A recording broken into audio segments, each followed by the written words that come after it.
Yam Brahma Varunendra Rudramarudastunandi Divyaistavaihi Vedai Sangapada Kramopanishadaihi Gayanti Yam Samagaha Dhyanavasthita Tadgatena Manasa Pashyanti Yam Yogino Yasyantam Navidussura Suraganaha Devaya Tasmai Namaha Om Sruti Smriti Purananam Alayam Karunalayam Namami Bhagavad Padam Shankaram Loka Shankaram. We are continuing the discussion Shankaracharya's refutation of Jnana Karma Samuccayavada, the school of philosophy which upheld the view that the central theme of Bhagavad Gita is Jnana Karma Samuccaya, that is a combination of knowledge and rituals. Shankaracharya wants to establish the fact that the central theme of Bhagavad Gita is pure Jnanam, that is the view of Advaitins. So the discussion is related to one famous verse in the Bhagavad Gita. It comes in the 3rd chapter. Jyayasi chet karmanaste mada buddhir janatana tatkim karmani ghore mam niyojiyasi kesava. So at the beginning of the 3rd chapter, Arjuna is putting one question to Krishna. If you think that jnanam or knowledge is superior to karma, rituals, then why do you drag me into this unpleasant action which I am trying to run away from? Ghore mam niyojiyasi. Arjuna was very reluctant to take up his responsibility. That is a responsibility of a Kshatriya to fight for the righteous cause. He put forward all kinds of wrong arguments, justifications for his inaction and inactivity. And Lord Krishna is guarding him, is persuading him to take up his duties and responsibilities, which in the case of a soldier who is trying to defend dharma happens to be fight against the evil forces. Arjuna was trying to run away from that. And Krishna is trying to force him to take up his righteous duties and responsibilities. And that duty is a bit unpleasant. So he says, why do you force me to take up what I don't want to do? If jnana is superior, then why don't you recommend jnana which I want to me, and why do you force me into this horrible action, fighting for righteous cause, which involves violence? So, Jaisi chet karmanaste mada buddhir janatana tatkim karmani ghore mam niyojyasi kesva. Now, Bhagavan Bhashyam says such a question would have been totally irrelevant if Sri Krishna's proposal was Jnana Karma Samuccaya. So he gives an example. Because if Jnana and Karma together are recommended, then naturally Arjuna would not have asked this question. Why do you force me into action instead of recommending the path of Jnana for me? So Bhashyam is giving a very interesting example from Ayurveda. Nahi pitta prasamanarthino vaidyena madhuram shidam cha bhoktavyam idi upadishte tayoho anyadarat pitta prasamanakaranam bruhi idi prasnaka sambhavati. Now, suppose a doctor recommends to a patient who is suffering from, let us say, bilusiness. If the doctor recommends a kind of food or a medicine which is both sweet and cold, then no patient will ask a counter question to the doctor. Which of the two will help me to cure this disease? Because the doctor is prescribing a mixture of something that is cold and also sweet. So no patient will ask a question what aspect of the medicine is going to cure my disease? Whether the coolness of the food or medicine, or the sweetness, because both should combine. So Jnana Karma Samuchaya can never be considered as a central theme of Bhagavad Gita. This idea is emphasized again and again. Again, Bhashyam continues. Atha Arjunasya Bhagavad Ukta Vachanartha Viveka Anavadhara Nimitta Prasna Kalpayit Tathapi Bhagavada Prasnanirupam Pradivachanam Deyam Maya Buddhikarmanogo Samuchaya Uktaha Kimartham Itham Tum Bhranta Asi Iti. Now, suppose somebody argues that Arjuna could not fully understand the meaning of Lord Krishna's teaching. So, due to misconception of Lord Krishna's teaching, Arjuna raised such a question. Then also, Lord Krishna would have certainly given an appropriate reply. What's the reply? I already taught you Jnana Karma Samuchaya. Then why do you ask me such a question? This should have been the answer from Lord Krishna, but that is not the answer from Lord Krishna. So, in fact, the answer is something different. Lord Krishna tells him, Lokesmin dividhanistha pura prokta maya anagha jnana yogena sankhyanam karma yogena yoginam. This is Lord Krishna's statement.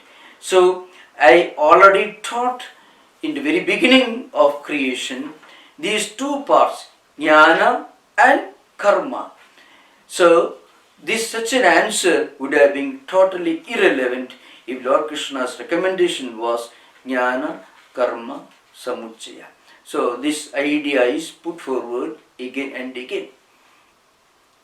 Again, Arjuna's question is again repeated. Vyamisrena eva vakyena buddhim mohayasi vame tadekam vada nischitya yena sriyogam apnuyat. Arjuna continues his question. After asking the question, Jayasi chet karmanaste mada buddhir janardana tat kim karmani ghore mam niyodayasi keshava. If you think that knowledge of jnana is superior to karma, then why do you force me into this horrible action? This is a question. And then Arjuna continues, Vyamisrena eva vakyena buddhim mohayasi vame tadekam vada. Now, what you teach me gives me a lot of conflicts and doubts. So, please teach me, tell me exactly what path I should follow to reach the highest goal. So, Vyamisrena eva itself makes it very clear that Lord Krishna was not teaching Jnana Karma Samuchaya. In answer to this, Lord Krishna's reply is very, very clear. Lokesmin dividhanistha pura prokta maya anagha jnana yogena sankhyanam karma yogena yoginam. I have taught these two parts for the benefit of humanity.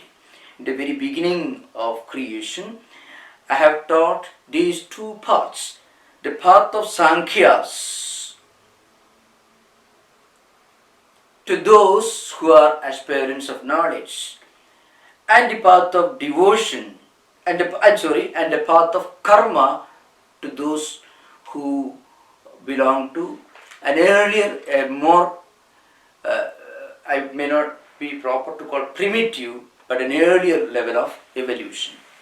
So, those who have not reached the highest degree of Chitta Shuddhi, those who are not advanced souls, who are still trying to advance and evolve, I have taught them the path of karma, karma nishtha.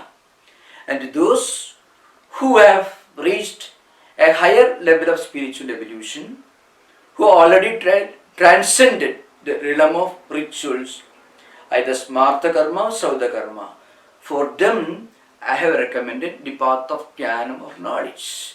So this reply itself makes it very clear that Jnana Karma Samuchaya could never have been the essence of Lord Krishna's teachings. So these ideas are put forward again and again. Natu punaha pradivachanam ananurupam prishtat anyat eva dvenishte maya pura prokte iti vaktam yuktam. So this reply would have been totally irrelevant, not logical. Now, so far, Bhashyakara was dealing with the possibility of Srauda Karma Jnana Samuchaya. I mean, to those who may argue that Srauda, Karma and Jnana combined together is the central theme of Bhagavad Gita. To those who hold such a view, Bhagavan Bhashyakara strongly replied that Srauda Karma Samuchaya, Srauda Karma and Jnana, Srauda Karma Jnana Samuchaya could never be the central thesis of Bhagavad Gita. Now Bhashyakara is taking up another possibility, that is Smarta Karma Samuchayavada. So the next central theme of the Bhashya is Smarta Karma Samuchayavada Khandana. न अभी स्मार्तेन एव कर्मणा बुद्धेः समुच्चये अभिप्रेदे विभागवचनादि सर्वम् उपपन्नम्. Suppose somebody argues that smarta karma and jnana, smarta karma jnana samuchaya is the central teaching of Gita, then also it doesn't hold ground, because yuddha is a smarta karma. So, that being so, karma either smarta or srauda can never be combined with jnanam. If somebody holds the view that karmas, that is smarta karmas laid down in smrtis, alone should be combined with jnana, that's a view. Then the two categoric definitions, that is the path of jnanam and path of karma, Dokesmin dividha nishtha pura Tattwamayananda. Such a statement in the Gita would have no logical justification. Therefore, smarta karmas jnana samuchaya also cannot be the central teaching of Gita. There is neither srauda karma jnana samuchaya nor smarta karma jnana samuchaya. That is, karma jnana samuchaya is totally impossible. That's the idea behind. Kimcha kshatriyasya yuddham smartam karma swadharma idi janataha tat kim karmani ghore mam niyojayasi idi ubalambha anupavannaha. And not only that, if Arjuna had the understanding that to fight a battle is his own duty and fighting is a smarta karma, then also to speak to Lord Krishna in a very taunting language, Tatkin karmani ghoremam nirjoyasi, why do you engage me in this action which is so horrible? Such a strong worded question would have been totally out of context. Tasmat Gita Shastre Ishanmatrena api Sraudena smartena va karmana atmajnanasya samuchayo na kenajit darsayidum shakyaha. So Bhashyakara concludes for the time being that therefore tasmat Gita Shastre Ishanmatrena api Sraudena smartena va karmana atmajnanasya samuchayo. The combination of knowledge, atmajnanam, and karma, either srauda karma or smarta karma, is totally impossible. Srauda karma stands for Agnishtoma, Aptoryama, Pachabeya, Shumetha, or any of these Saptahaviryajna that which are recommended in the Vaidika Karma Kanda. And smarta karma are mostly ethical duties and responsibilities which are recommended, which are prescribed in the Smriti literature. So there can never be a combination of either Srauda karma and Jnanam or Smarta karma and Jnanam. That is a central thesis which is strongly emphasized again and again.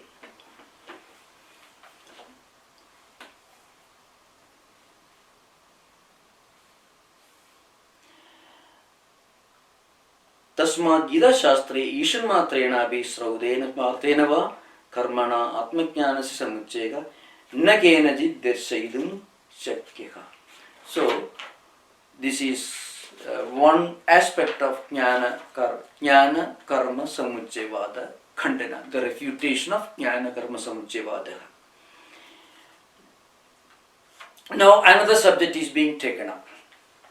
Normally, we know that those who are highly evolved in spiritual life, who attain Chitta Suddhi through Nishkama Karma, that is, performance of duties and responsibilities without Kartrutva Bhoktrutva Bodha, with total detachment, they gradually attain Chitta Suddhi or mental purity, purity of mind. They transcend worldly desires. And after that, slowly they reach Atmajnanam.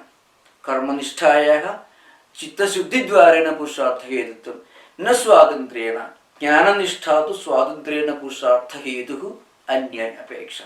Central point in the Bhashya tradition, Bhashya literature. Karmanishtha will take us to moksha prapti or liberation. Na swatantrena, not directly, but through first taking us to the stage of mental purity.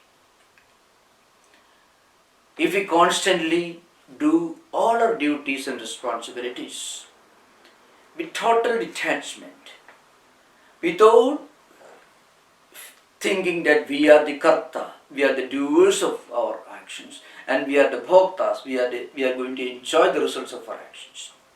If we give up this attachment, then slowly our mind becomes pure. The accumulated prarabdha karmas may get exhausted,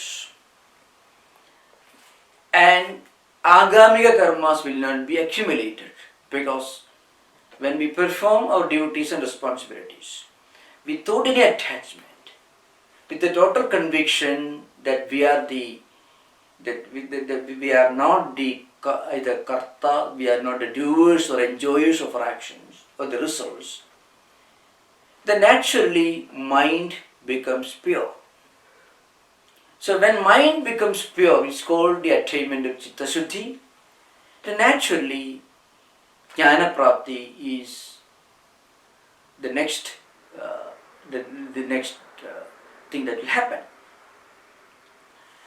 After Jnana Prapti, we may continue doing the same duties and responsibilities. We may not stop doing our duties or performing our responsibilities. We don't become inactive or lethargic. So you find great scholars, great thinkers, great Rajarshis in ancient times in India, like Janaka, Ashwapati, all these great philosopher kings of ancient India. They were great jnanis. They have attained highest spiritual realization. But still they performed their duties and responsibilities as kings and emperors. They were very efficient. At the same time, they were also great saints. They are efficient and kings, and they are also rich in the spiritual wisdom. So what happens to those actions? So the Purvapakshi is trying to imply that Atmajnanis who continue the performance of the duties and responsibilities are actually or indirectly combining Jnana and Karma. In response to this Purvapaksha, Bhashyakara will clearly establish the fact that whatever we do with total non-attachment, whatever duties and responsibilities we perform without any attachment, cannot be called duties and responsibilities. Such karmas are not karmas. They may look like karma, like karma bhasa, but they are not really karmas. So the word karma has got a very well defined meaning in the Mimamsa literature, and that's the sense in which the word karma is frequently used in the Bhashya literature. Karma is that which we do with a definite purpose, with kartrutva bhoktrutva buddhi. So those Atmajnanis like Janaka, karmanaeva hi samsiddhim asita janakadeka, loka sangrahamevapi sampasyan kartum arhasi.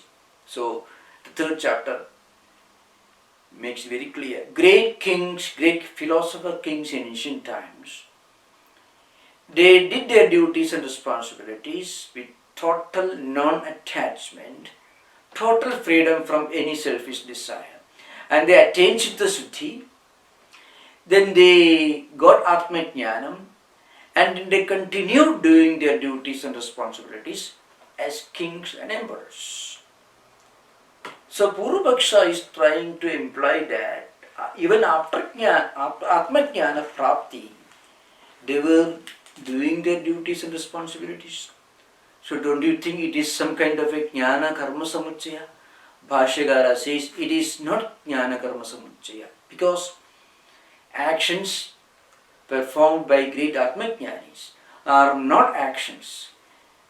They may appear to be actions, but they are not actions. So great sages and saints and incarnations like Sri Ramakrishna, Vivekananda, Shankaracharya, Buddha, all these great spiritual personalities, they worked very hard for the good of others, but with total non-attachment, without any attachment, without any selfish desire. Apparently, from an empirical point of view, from a worldly point of view, we may assume that they were working hard, they were engaged in karma, but actually what they did was not karma, because they performed their duty, they continued doing their duties and responsibilities without any attachment. So it is not karma. Karma can be called a karma only if it is done with a sankalpa, with a definite purpose and goal in mind, with a total commitment, that is, and total awareness that we are the doers and we are going to enjoy the results of what we are going to do. Great Atmajnanis never had any such kartrutva bhoktrutva buddhi. That point is established in the coming pages. Yasya tu ajnana ragadi doshato va karmani pravrittasya yajnena danena tapasa va visuddha sattvasya jnanam utpannam paramartha tattva vishayam ekameva idam sarvam brahma akartrucha iti tasya karmani prayojane cha nivrutte api loka sangrahartham yatna purvam yatha pravrittah तथा एव कर्मणि प्रवृत्तस्य यत् प्रवृत्तिरूपं दृश्यते न तत् कर्म येन बुद्धेः समुच्चयस्य. So the Purvapakshi's argument that great jnanis, great Atmajnanis who work for loka sangraha are actually indirectly combining jnana and karma. The Purvapaksha view is being refuted here.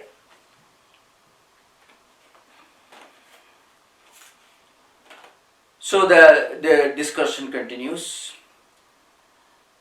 A person, a spiritual seeker, at the beginning of his spiritual life, may have a lot of strong desire, ambitions, a sense of commitment, and work very hard day and night, workaholics. But slowly, in course of time, such a person may happen to read great holy books like Bhagavad Gita or Upanishads, or great lives of great saints and sages and incarnations, like the life of Sri Ramakrishna, Vivekananda, Holy Mother Sri Sharada Devi, Shankaracharya, Buddha and others.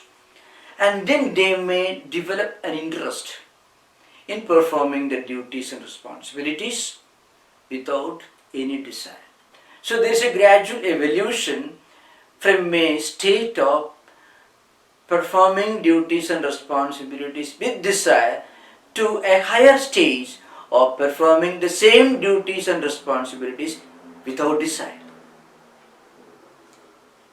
Now, at the next stage, if a spiritual seeker continues the performance of his duties and responsibilities without any attachment, without any selfish purpose, then gradually he or she may attain Chitta Shuddhi, purity of mind. Or he may continue the performance of Srauda karmas like Yajna, Yaga, or Smarta karmas like household duties, commitments, and so on. This performance of one's duties, responsibilities, and obligations without any selfish desire, with total non-attachment, will take us to the next stage of spiritual evolution. Mind becomes pure, and then we may get Jnana. When Chitta Shuddhi happens, Jnana Prapti is the next stage. Chitta Shuddhi will be followed by Jnana Prapti. So, though there is no Karya Karana Sambandha, cause-effect relationship between Chitta Shuddhi and Jnana Prapti, still, what happens, once we attain Chitta Shuddhi, then Jnana Prapti, attainment of the highest spiritual realization, is not far. And then after attaining this Jnana Prapti, again we may continue the performance of Srauda karmas like Yajna, Dana, Tapa, Yaga, etc., Vedic rituals, or Smarta karmas. We may continue the same.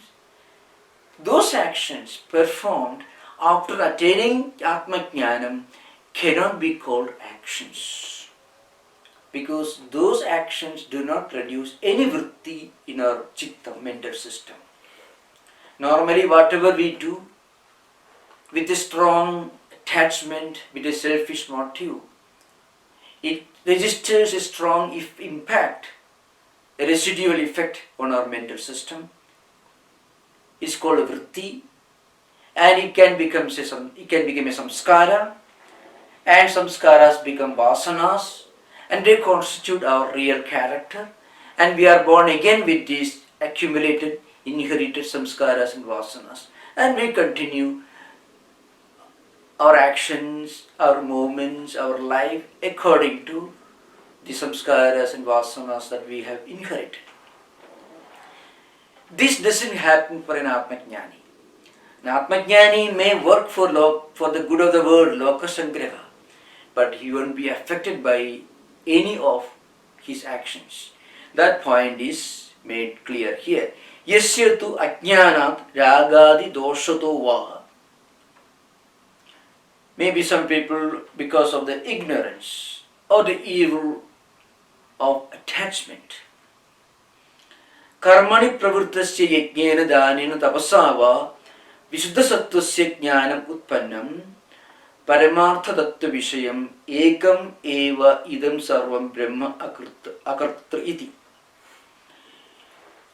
Maybe at the beginning of our spiritual life, we may be ignorant of higher Vedanta, so we become attached to whatever we do and the results of our actions. So we get entangled in this karma, like either Srauda karmas or Smarta karmas. But then gradually our mind can become pure because of Shraddha with which we perform our duties and responsibilities. And also when we reduce and eventually eliminate our attachment and desire, then what happens? At a higher level, we realize the fact, Sarvam Khalu Idam Brahma. Everything is Brahman. So this becomes a real experience. At such a state, if it does something, either Srauda karma or Smarta karma, It cannot be called karma. It may look like karma, but cannot be called karma. It doesn't create a bondage. It doesn't bind us with a strong chain to this world. Tasya karmani karma prayojane cha nivrutte api loka sangrahartham yatnapurvam yatha pravurtaha tatha eva karmani pravurtasya yat pravurtirubam drishyate na tat karma yena buddhehi samuchyasyat. Such a person who is free from all obligations and who has no desire for the results of his or her actions may continue to be active in the field of karma. All the great spiritual teachers of the world, with Shankaracharya himself who writes these words, Sri Ramakrishna, Vivekananda, many great spiritual teachers, they work very hard not for fulfilling any of their selfish desires, but for the good of the world, for the welfare of the world. Even if such a spiritually advanced person appears to be always active, still it is not action. It cannot be regarded as combining jnana and karma, because what a jnani does is not karma. It may appear to be a karma, but it can never be called karma. That's why Bhashyam says, Tasya karmani karma prayojane cha nivrutte api. So,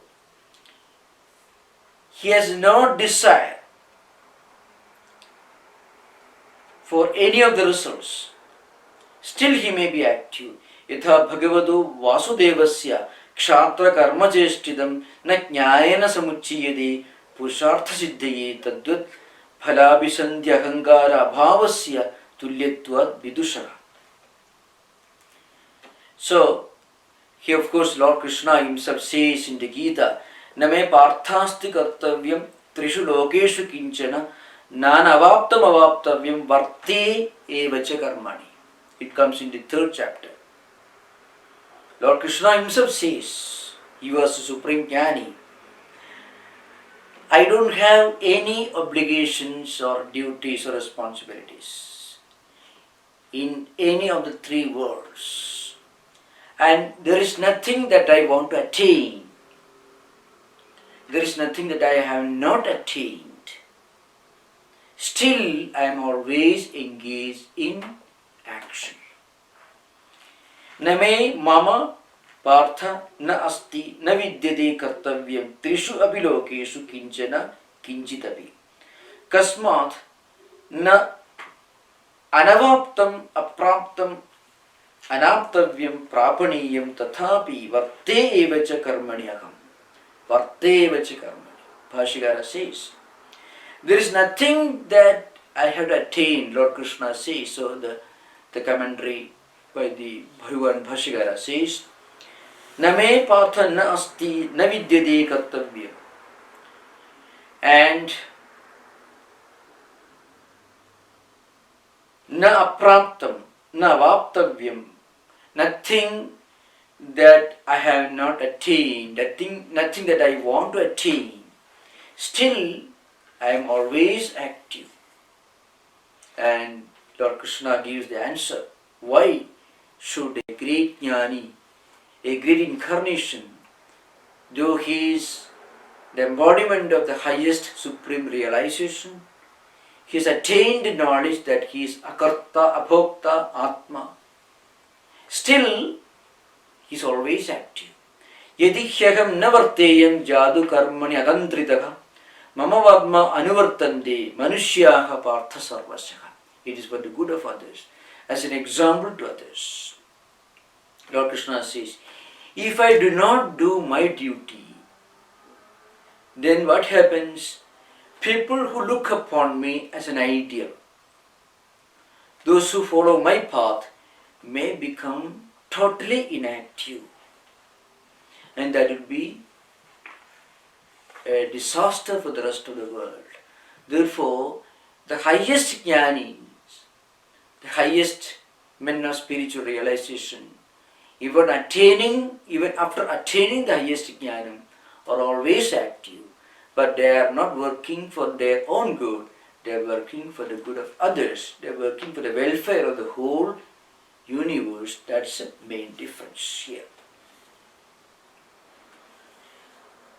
So, tasya karmani karma prayojane cha nivritte api, such a jnani, he is completely free from any desire, any sense of purpose, any plan, because there is nothing for them to attain. Still, lokasangrahartham yatnapurvam yatha pravurtaha tatha eva karmani pravurtasya.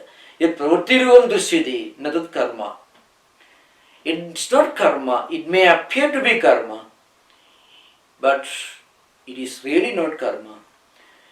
So, one of the lesser known commentators of Gita, Dhanapati, he writes in the Bhashyam Deepika, Janaga Ashyabati Prabhudayaha Purve Karmana Eva Shuddha Sattvaha Santaha Samsiddhim Sammyajnanam Praptaha Ityartha. He continues, Kshatriyaha Karmana Eva Samsiddhim Moksham Gandham Asthidaha Pravurtaha Sarvanadi Sadhyam Jnananishtham Prapta Iti. So what a Brahmana or what a sannyasi, Brahmana he means Brahmajnani in that sense, or a great yogi attains through Sravana, Manana, Nididhyasana, Samadhi, etc. The same result can be attained by a Kshatriya by the performance of his duties and responsibilities with great diligence and enthusiasm, but without any selfish purpose and without any attachment. Because if a Kshatriya like Arjuna performs his righteous duties and responsibilities without any selfish purpose, he will not do anything evil. An unselfish man, an unselfish person cannot do any evil for others, for the world. So, if a Kshatriya performs his duties and responsibilities, he can attain the same highest spiritual realization which a yogi attains through Saravana, Manana, Nididhyasana. Any action, any kind of engagement in activity without a selfish purpose and without any kartrutva bhoktrutva buddhi, without any attachment either to the work or to the results of work, can slowly take us to the Chitta Shuddhi state and finally to Jnana Prapti and eventually can take us to the highest liberation or moksha. So that point is very clearly stated here.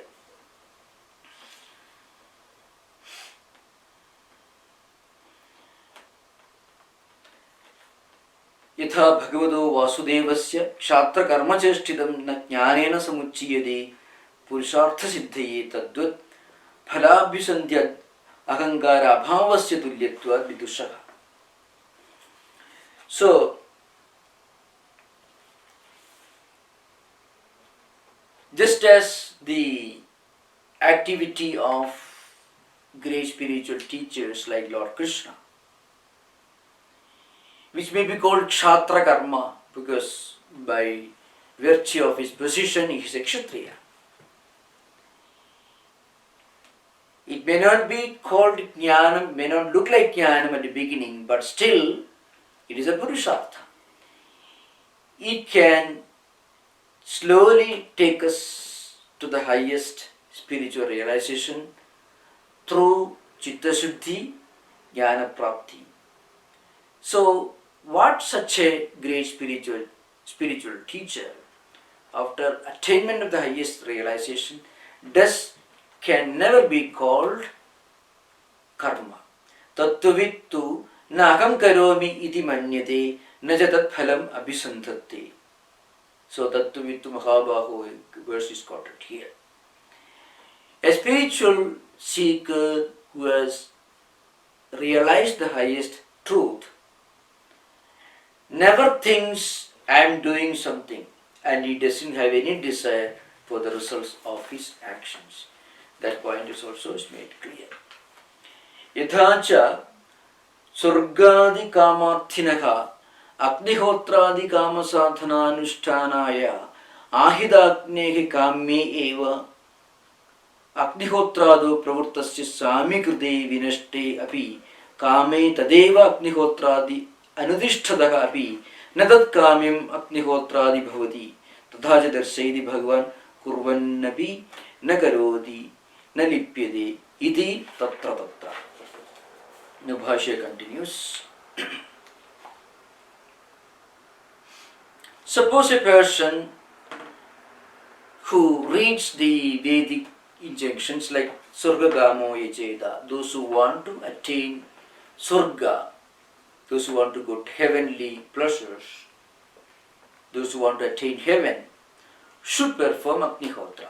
If he reads that, if a Surgagama, a person who has a strong desire to go to Surga, if he reads such a Vidhi, Surgagamo Yajeda, in the Vedic literature, the one who wants to go to Surga should perform Yajna, Yaga, Agnihotra, etc. Then he starts performing Agnihotra. And then eventually he reaches his goal. And then what happens?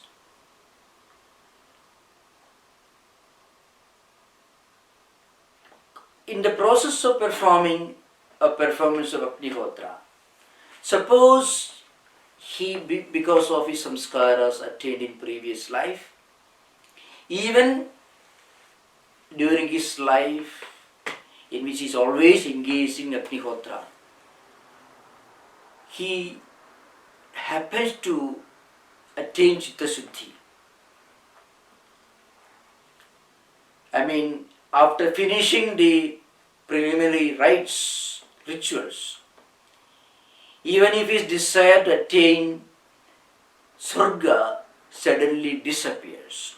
That means in the course of performing Vedic rituals for attaining Surga, heavenly comforts, even in the course of being engaged in those rituals, if that person suddenly transcends those desires, if his desire for Surga Prapti disappears, then whatever rituals he performs after the disappearance of those desires cannot be called Kamya Karma, because he has not desire. So, it is not action that decides the quality of action, it is the mind, it is the purpose or the lack of purpose behind that determines the quality of action. It is not the physical nature of what we do that counts. It is rather the mind, the attitudes with which we perform, we engage in our activities that really matters in spiritual life. So that point is very, very clear. So it is a very interesting example. Suppose a person, normally householders,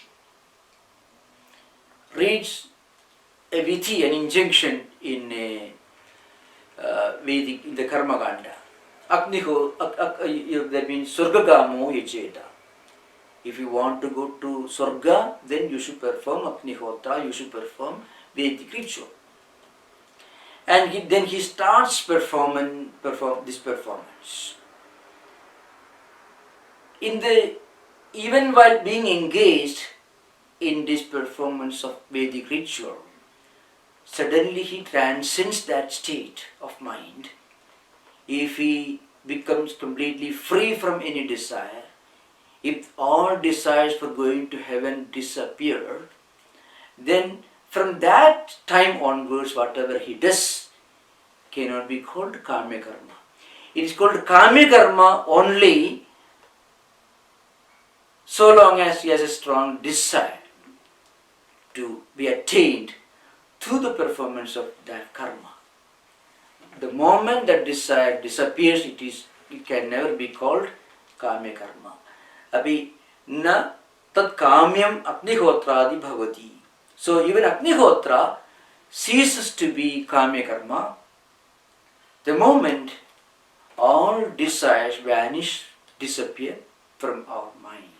So long as we have no desire, so long as we have no attachment, either to the karma that we perform or the results of the karma that we perform, so long as we are completely free from any attachment, then whatever we do, it will not be called karma, it cannot be called karma, because that karma does not produce a result. Tathacha darsayati Bhagavan kurvannapi na karoti na lipyade idi tatra tatra. So, there are quotations from other chapters in this context.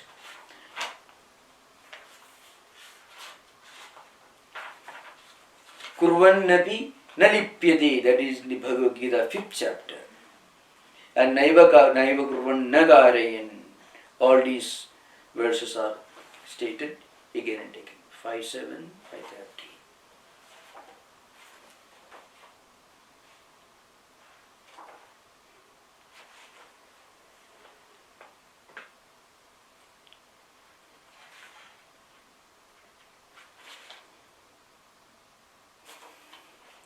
So, yoga yukto visuddhatma vijidatma jidendriyaha sarvabhutatma bhutatma kurvannapi na lipyate. Those who are linked to yoga, those who are performing everything as a yoga, karma yoga, and those who are pure in mind, those who have completely conquered their kartrutta buddhi and have completely subdued the senses, and who look upon themselves as the Atman, the Brahman that is omnipresent, that is present in everything, that is immanent and omnipresent. Such a person or such spiritual seekers will not be tainted by whatever they do. Whatever their indriyas or senses do will not have any effect on their mind. That's the idea behind. Yacha purvaihi purvadaram kridam karmane viksamsiddhim astidajanagadeka idi tattu pravibhajya vijneyam. So there are, of course, quotations from other chapters here. So, evam jnatva kridam karma purvairavi mukshubhihi kuru karmaiva tasmattu purvaihi purvadaram kridam. So, those who perform their duties without any of these attachments,